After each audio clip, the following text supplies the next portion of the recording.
Good evening, everyone. It's good to see you tonight. Glad you're here.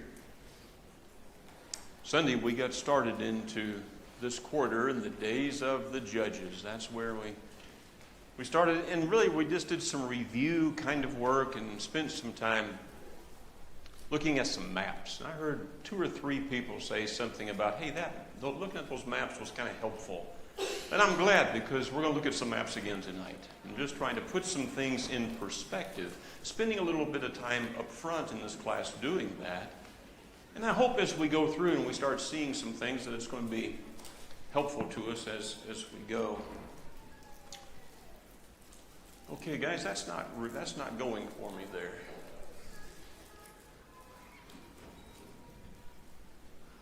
Okay, there we go. All right, good. Here's where we left off on Sunday. It's a little bit of a funny map.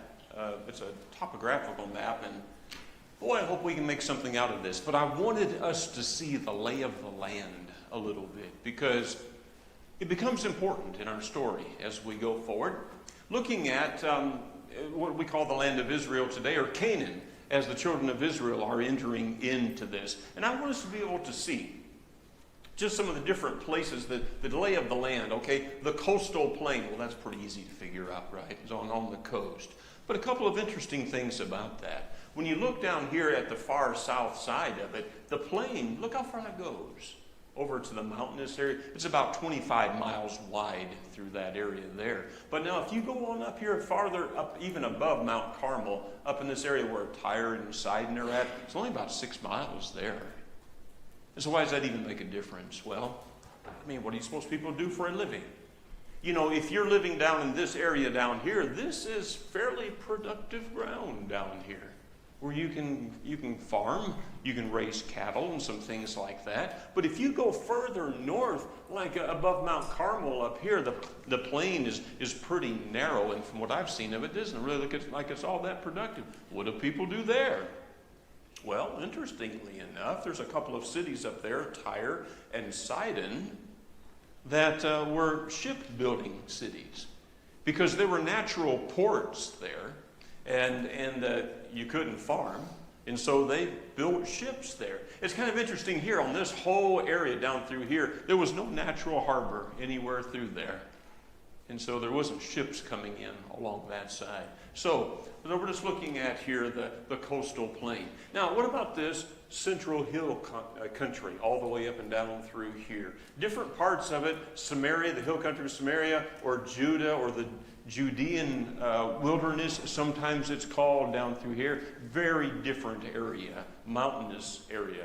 And in fact, pretty rough, some of it, pretty rough. When David, we haven't got there yet, but we soon will. When David's running from Saul, he spends a good amount of time in that Judean hill country right there, because he can hide, and he can find caves, and he can stay away from Saul in that area through there. Then the Jordan Valley, and this is a little more interest right now, because that's where we are. We're right there in that Jordan Valley.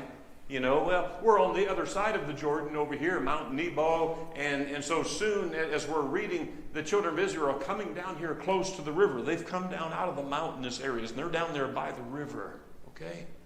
And so that valley, just to kind of put some things in mind and in perspective, when we get down here to the Dead Sea, look, we're looking at 1,300 feet below sea level, so it's way down in there.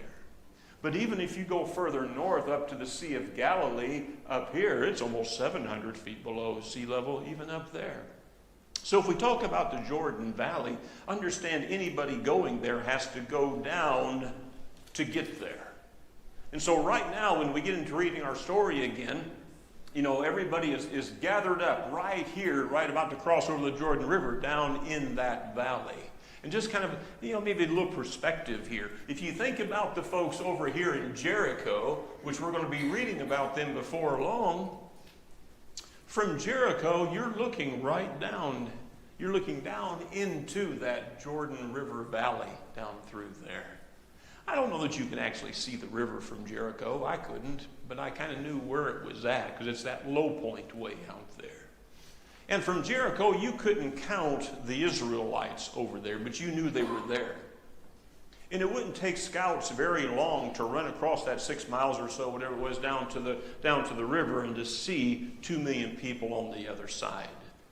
Because they would be just right out in the open. And so I think it's just kind of interesting as we get into reading Joshua and thinking about those in Jericho who had a great fear of the children of Israel. And there was no one who didn't know they're just across the river over there. They all knew that because they were that close and they could just nearly see them. So we have, Mount Nebo right over here in Moab where we left Moses. This area is sometimes called over here the Transjordan Plateau. So just some things in mind, a little bit of information just on the geography there. Thoughts, questions you have about any of that?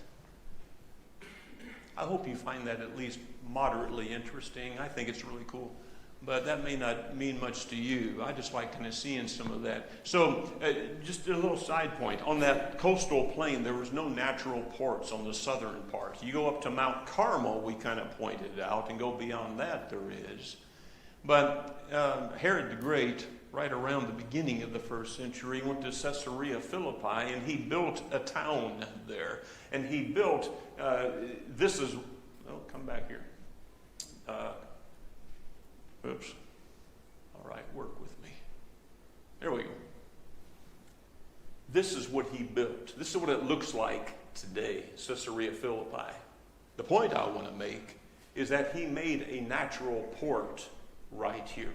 He had to make it. This is maybe kind of what it looked like. Okay, these are the ruins today. Maybe that's what it looked like in the day that he made it. Just wanted to illustrate. On that whole southern part, there is no natural or man-made port. But Herod built that in later years. Okay, so going back to where some area we just covered through, as we were coming up, oh boy, I keep hitting the wrong thing. I want that button right there. We just came across these rivers, remember? When we came up out of the wilderness across the Zered and Arnan and Jabbok up through here, these rivers. But now our focus is going to change a little bit. Everything right now is about the Jordan River. And I want to spend a few minutes talking about that. Because it becomes such a big and important part of the Bible story. It's already been mentioned some, or at least the Jordan Valley or something of that type. Jordan River or the plain of Jordan is in the Bible. Read about it about 200 times or so. Mostly in the Old Testament. Now, in the New Testament, we have some mentions of the Jordan River, too. Tell me about it. What do we read about the Jordan River in the New Testament? Huh? Baptism? Okay. John the Baptist is baptizing there. What else? Who else was baptized there? Jesus was baptized there. And so, really, once you get beyond the Gospels, we don't read about the Jordan River anymore. Just there in the Gospels. But in the Old Testament, we're going to come across it several times. And so that is our focal point now. And just to be able to kind of see that and know where it's at and where it's going. But where does it come from? The Jordan River. There has to be a head of the river somewhere. In this case, there is. But we have to go a ways north here. If we come back to our map and we run on up here, like here's the Sea of Galilee, the Dead Sea would be down here. Let's come on up a little farther. Now, you remember the ancient city of Dan? Abraham was there, remember? The ancient city of Dan. Let's go up to that area. Because now we start seeing where the river came from. In fact, there were some springs, or there are some springs up there that feed the Jordan River. Like the spring of Dan, which is, of course, in this area of Dan, probably a little bit farther north up here, but still called the spring of Dan, which is kind of at the base of Mount Hermon.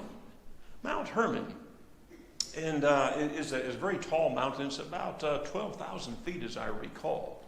And in fact, if you just go into this region up here, the Lebanon Mountains and Mount Lebanon, I think is 9,000 feet. So there's some tall mountains there. Tall enough that in the wintertime they're snow-capped. And so in the spring, of course, there's water coming out of those mountains in a pretty large amount. But there are several springs, like the Dan Spring that's there near Mount Hermon.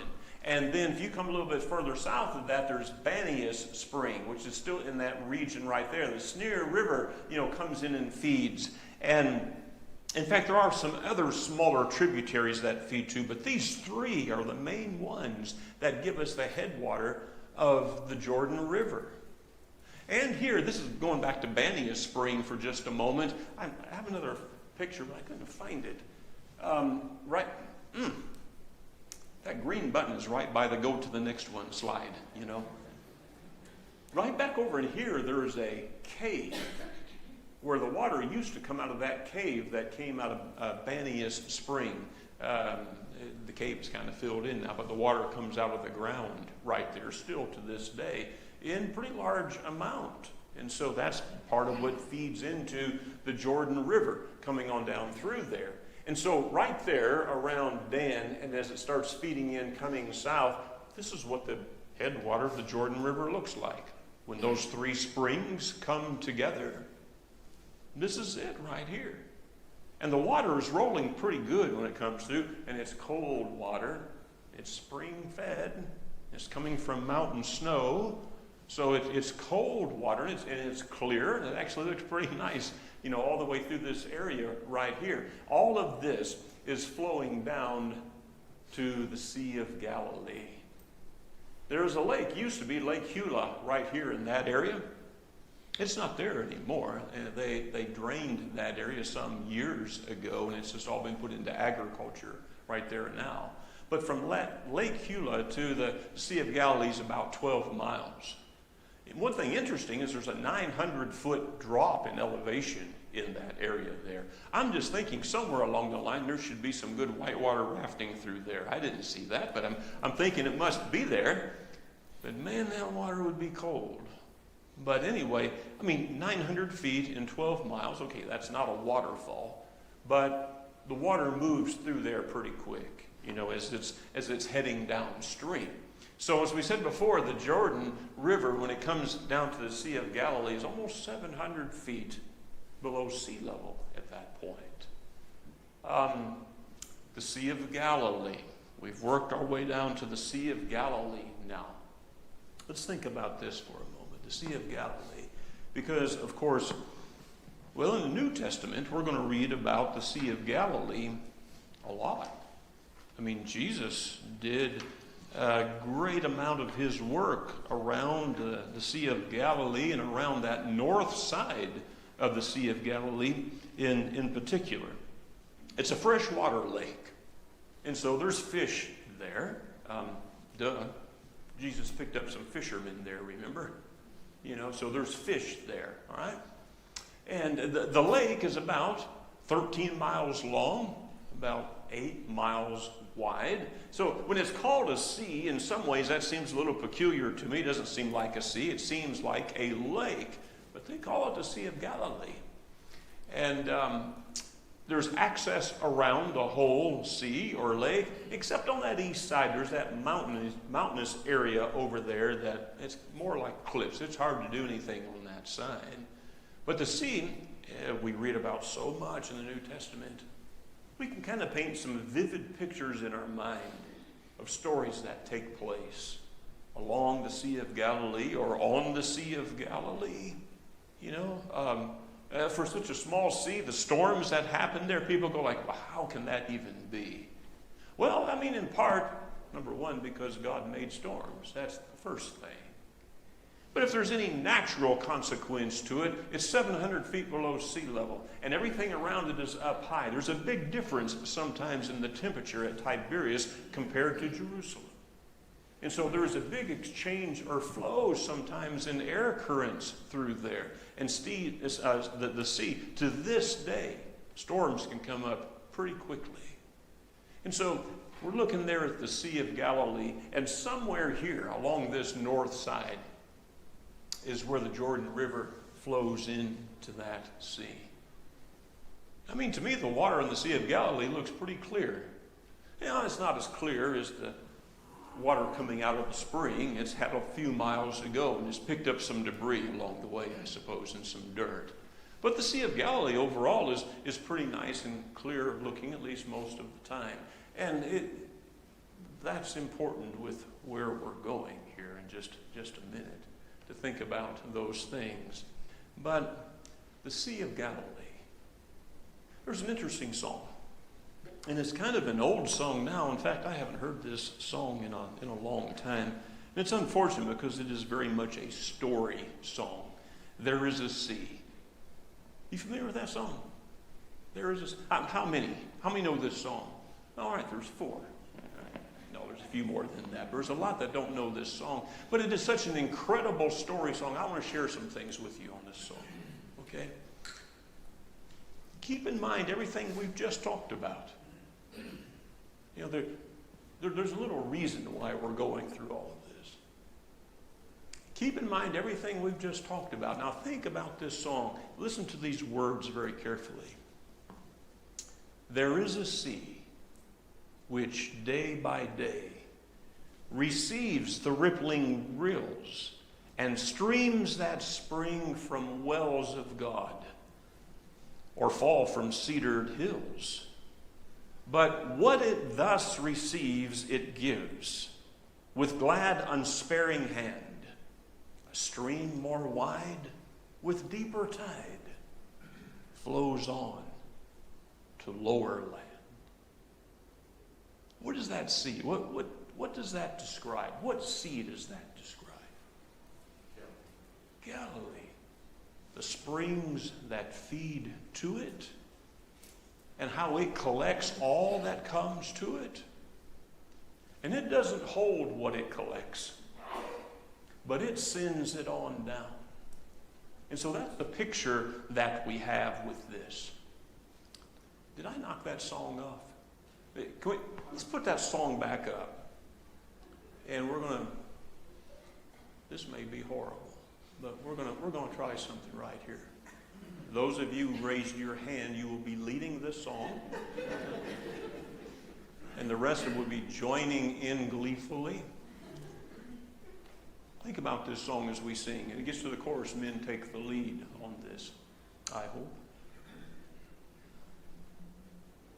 There is a sea which day by day receives the rippling rills and streams that spring from wells of God or fall from cedar hills. But what it does, receives it gives.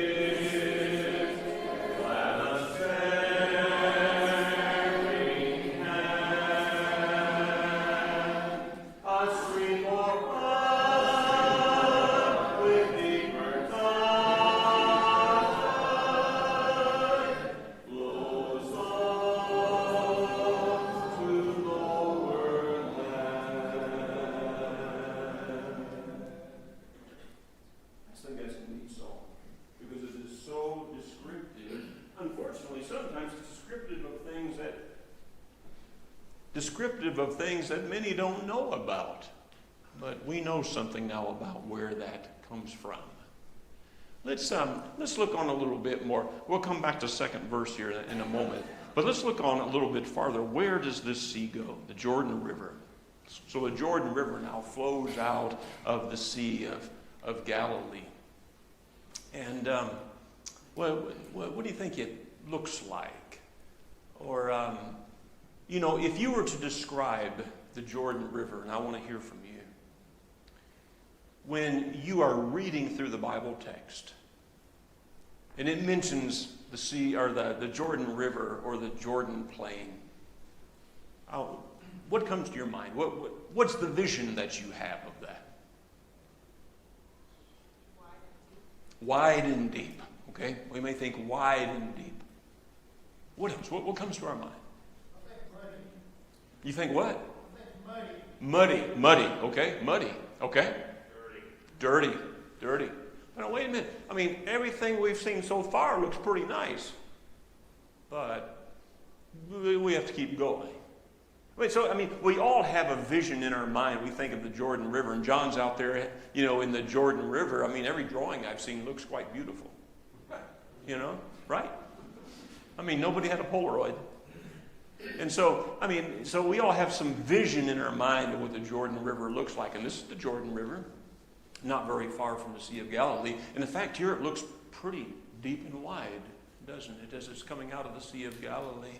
But a lot of times when you're driving through Israel, sometimes you cross over the Jordan River and you're looking at that creek and you say, what is that right there? And that's the Jordan River.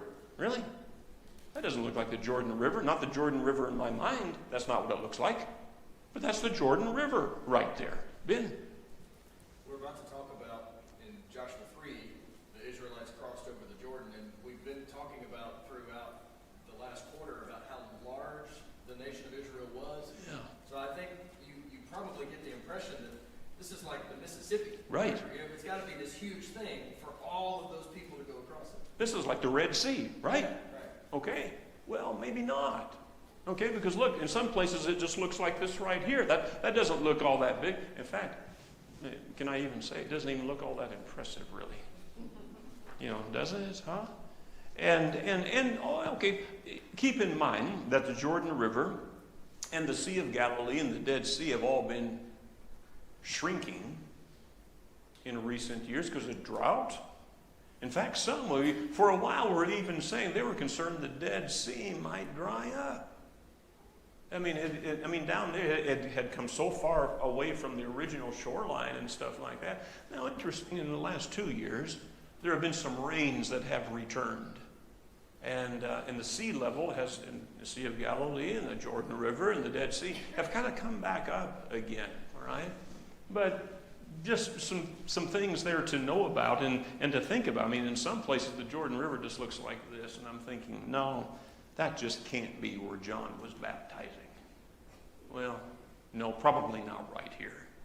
But this is what the sea looked like about 5 years ago, in this region there. I think it's a little bit different looking now. But now, okay, let's move on with this just a little bit. 60 miles from the Sea of Galilee is the Dead Sea. It's 60 miles south. But if you were taking a canoe down that river, it would carry you 130 miles to get there. It's not straight. It winds all over the place going down. So that 60 miles is actually 130 miles to float down, to get there. And it varies in width from 80 feet to 180 feet. And so that's a pretty big difference. And the depth is not all that great. It's 5 feet in some places and maybe 12 feet deep in other places. And there are times of the year that there are places you could pretty easily just wade across the Jordan River. Now, I don't know, since some of the recent rains have come and the levels have come up, maybe that's not as prominent now. But I wonder what it was like when the children of Israel were crossing over. There are some fording areas that were known, places that you could cross easier. Kind of like up toward the northern part, just below the Sea of Galilee, there's a pretty good place to ford, or right above the Dead Sea. In fact, that's children of Israel about to cross somewhere down there, right? And another place that's kind of near the Jabbok River, somewhere in there. But keep in mind, as we look at this, we're going from 700 feet below sea level to about 1,300 feet below sea level down there. But then that takes us back to that song again, okay? I want us to go back to that song. Guys, if we could put that back up again. And verse 2 of this song, there is a sea which day by day receives a fuller tide, but all its store it keeps, nor gives to shore nor sea beside. It's Jordan's stream, now turned to brine, lies heavy as molten lead. Its dreadful name doth ne'er proclaim. That sea is waste and dead. The Dead Sea. There's nothing about the Dead Sea that would be particularly nice The water is dead. If you see somebody out there in a fishing boat, you can be assured he's wasting his time. There's nothing alive in that water. It is turned to brine. It's salty. And it's kind of thick feeling. And even the dirt around the sea is filled with salt. In the sea, the dirt's kind of slimy. Of course, now somebody has learned they can scoop that up and put it in a jar, and ladies will pay $50 a jar to smear it on their face. I don't know. Maybe there's some miracle to it. But it's really just not that pretty. In fact, it's not pretty at all. And it doesn't even feel nice. And so 60 miles north is the Sea of Galilee, where the water looks nice and it's alive and it has fish. 60 miles to the south, you have the Dead Sea that only takes in. This is like the attitude of the Dead Sea. It only receives, and it gives nothing in return. And whatever flows in dies. So the third verse of this psalm, the first two verses just describe to us the Jordan River, the Sea of Galilee, and the Dead Sea. But I think this third verse is quite poetic and nice. Which shall it be for you and me, who God's good gifts obtain? Shall we accept for self alone, or take to give again? For he who once was rich indeed laid all his glory down, that by his grace our ransomed race should share his wealth and crown. So what the song is teaching us, just from geography, is that we don't want to be like the Dead Sea. We want to be more like the Sea of Galilee, which has received but continues to give. And the analogy here is even the one who came to save us, who gave of himself in such a way that we might live. I just think it's an interesting thought, an interesting analogy, something that comes from a little bit of geography, something for us to think about. Okay, anything else about Sea of Galilee, Jordan River, the Dead Sea? Anything else that thoughts or comments that you have? Nothing there. Did we wear that one out? Every baptismal mural I've ever seen is wrong. You're seeing that crystal clear water. Crystal clear water.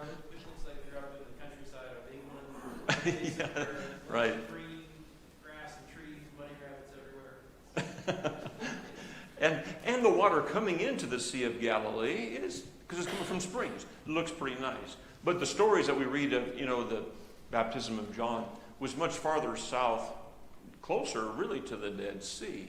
And that area is not lush, but it's more of a deserty area, that is there. And perhaps 2,000 years ago, the river looked a little different than it does now. But anyway, just sharing some of those things. All right. Oh, we didn't spend too much time on that, but I hope that helps us, not just for the children of Israel crossing the Jordan River, but for the times now that we're going to read about the Jordan Valley and the Jordan River from here through the rest of the Bible story. Maybe we'll have some other pictures that come to our mind. So let's take up in our story again. Here we are 40 years since the children of Israel left Egypt. And the wilderness wandering will soon end. I think on one hand, it's like it's already ended. They know where they are and they know where they're going. I mean, they are camped there at the Jordan River. But until they cross over, it's not all an end yet. And so the Israelites have to cross the river, and they will camp at Gilgal. They'll circumcise all of the men who were born in the wilderness, and they're going to observe the Passover. And it'll be the 40th anniversary of that night that they left Egypt. Kind of interesting how that works out. timing-wise. You'd think it was planned. So here's where we are, and let's think a little bit about what has been said about crossing over, and maybe understand and appreciate why there could be some apprehension. Well, they had a lot of apprehension 40 years ago, and oh yeah, that's what set us into this cycle of 40 years of wilderness wandering. Let's not make this mistake again.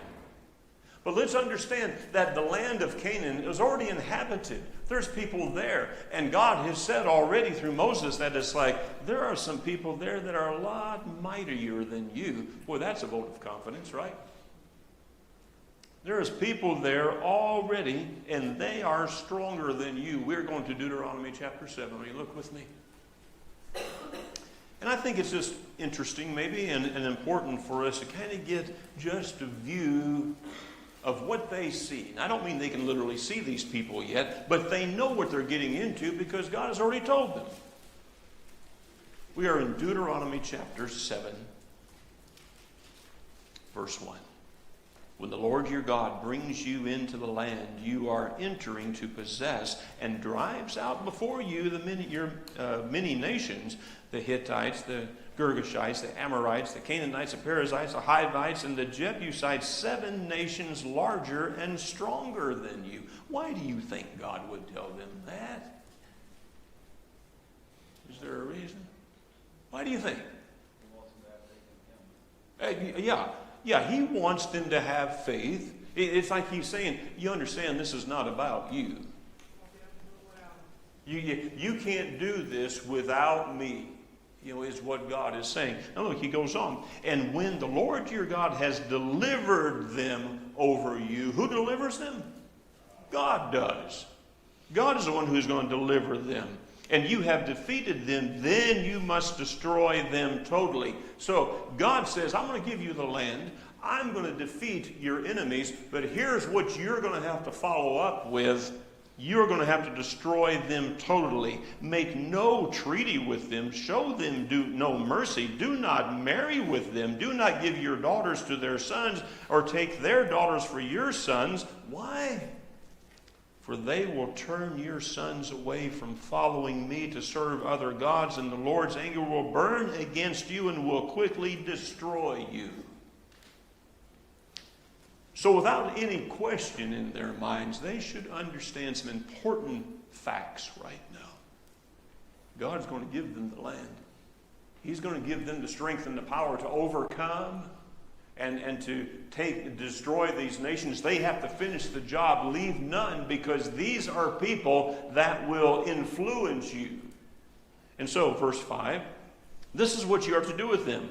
Break down their altars, smash their sacred stones, cut down their Asherah poles, and burn their idols in the fire.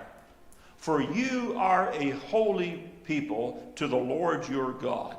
The Lord your God has chosen you out of all the peoples on the face of the earth to be his people, his treasured possession. That's a repeated point, because I think they need to hear that. But there's also lessons there for us too. That even today, through Jesus, we become the treasured people of God. But what God requires of us is all the same. I mean, we don't have nations that we have to go destroy. But we have to destroy what evil nations represent, sin. And we have to be above that. That for sure. Verse 7. The Lord did not set his affection on you and choose you because you were more numerous than other peoples, for you were the fewest of the peoples. But it was because the Lord loved you and kept the oath he swore to your forefathers that he brought you out with a mighty hand and redeemed you. Know the Lord God is your God. That is the emphasis. And so you look at this map, and we can see, and we can pretty well just identify where these great nations were, the Hittites, the Perizzites, Jebusites. These are some of the great nations. There's other people there too, because we'll be reading a number of times about the Philistines over here. God didn't even list them as a great and mighty nation, but they sure whip up on the children of Israel from time to time. And they weren't even one of the more powerful nations. So like, what's up with that? You know, but going back to the point that God said, go in and destroy all of these nations, or they will influence you with their gods.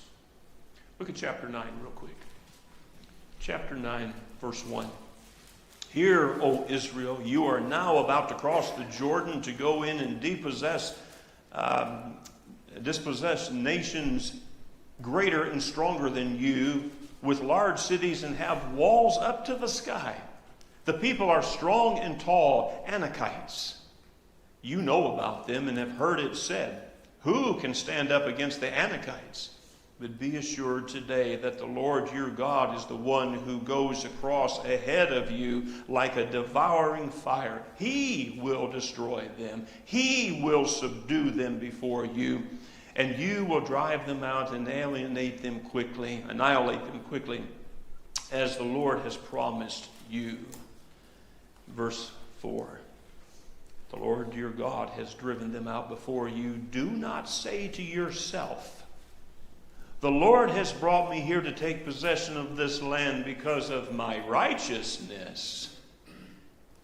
I think this is a very interesting point. Very powerful point. God is saying, let's just understand, this is not because you are so good.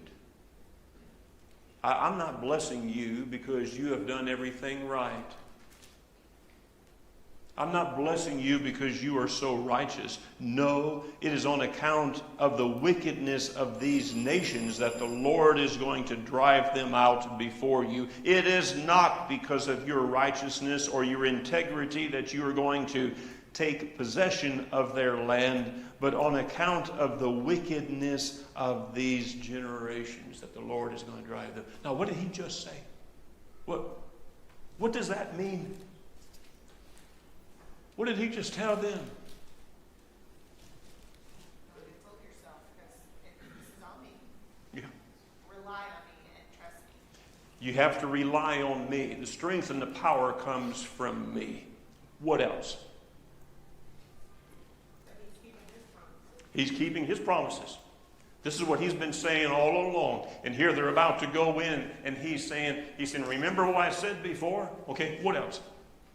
I think if we were going to say this in New Testament language, this is God saying, I'm giving you this through my grace. Why is it sometimes people talk about the New Testament tells us all about grace, mercy. Grace and mercy fill the pages of the Old Testament. The question now is, will the children of Israel live and walk by faith to go in and do just as God says? And so he says to them, it's not because you're so good, but these other nations are worse than you, and they have to be destroyed. And so here's the picture we have as they get ready to enter in. If you went into verse 7 right there in chapter 9, it says, don't forget that you provoked me as well, so you have to be different from them, or you could be punished just as well. So here's the reminder again, where it's like he's saying, remember how you messed up before? In fact, there's not been one time. There's been a number of times that they have provoked God. And this is a reminder of that. And he says, just like these wicked nations need to be destroyed, if you act like them, you will be destroyed too. Powerful message. Powerful message we see right here. All right, so we're finally now getting to Joshua chapter 1. And we won't get to do any reading here tonight. But let's just think a little bit about what we're going to be reading about.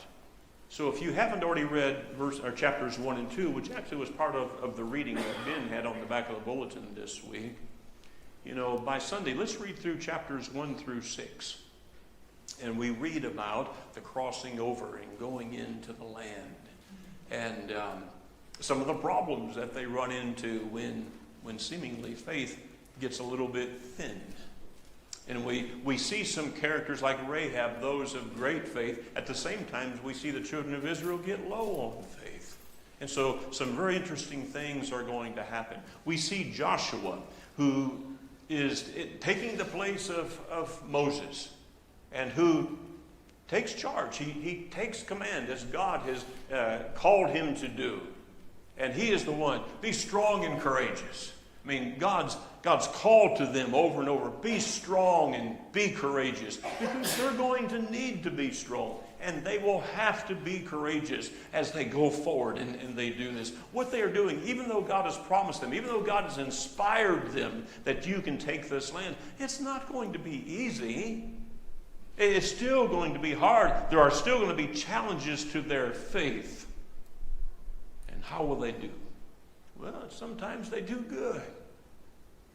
Sometimes not so great. And there are lessons to be learned every time. We'll have lessons that we can learn and take from that. So God willing, on Sunday, we start with Joshua chapter 1. And okay, chapter 1 through 6 on Sunday. That's pretty fast. Just going to be hitting the high points. But that's going to be Ben.